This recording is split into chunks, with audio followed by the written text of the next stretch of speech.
supposedly some of these delivery systems like Uber and the different food deliveries companies have gone so far to also create AGBs or contractual requirements that you basically agree to when you order Uber. Terms and conditions. And one of the issues that came up in the United States is that there was an accident where an Uber driver was responsible for the accident, and the people who were the passengers were severely injured, but they weren't allowed to sue Uber because when they ordered the Uber, they, without being able to read the 10 pages long legal terms and condition, had agreed to the fact that they have no grounds to legally sue the provider. And these are also legal factors. And by the way, this is not what I'm encouraging you to do as a company. I think you have to come up with terms and conditions that protect you. But I think this is maybe my idealism. You should also create terms and conditions that are customer favorable. Because I think otherwise we're going to have a serious issue.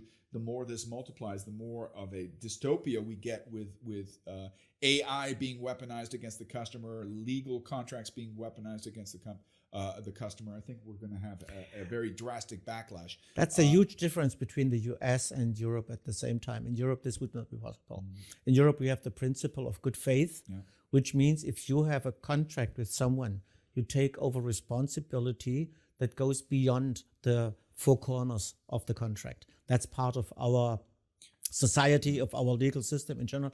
If I have a contract to build something for you, I'm your contractor, you are my customer, and you see something that can make my business difficult and make it difficult for me to make money from the work with you, and you see it and you know I cannot see it, you are obliged to tell me, in our European laws. I think every cultural system has its pros and cons. I think the main difference here, which is also kind of contributes to this difference in the cultural approach here, is the reparations. The amount of money you get if you sue somebody in Europe is much less. Much less. Okay, That plays. We don't have these punitive damages that the US have.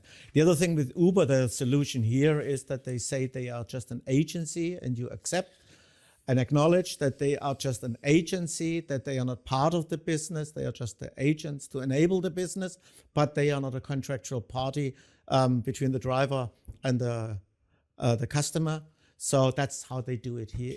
I think we're going back again to this social and technological change that's happened over this last several decades. The up and coming companies, Airbnb, which is also has taken some hits in the last couple of years, and there's some legislation against it.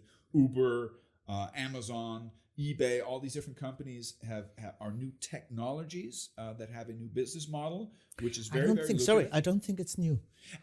We had similar business models over decades. The catalog business is not new, but the technology behind it is different and is accelerated. The asset light business is not new. But what I'm talking from a social perspective, I think what we've unleashed this new technology accelerant, okay, without understanding what drawbacks it has. I mean, I'll give you a clear example. I mean, let's face it; these online stores are putting brick and mortar stores partly out of business, right? Yep. But they don't have the same legal liabilities. They don't pay the same taxes.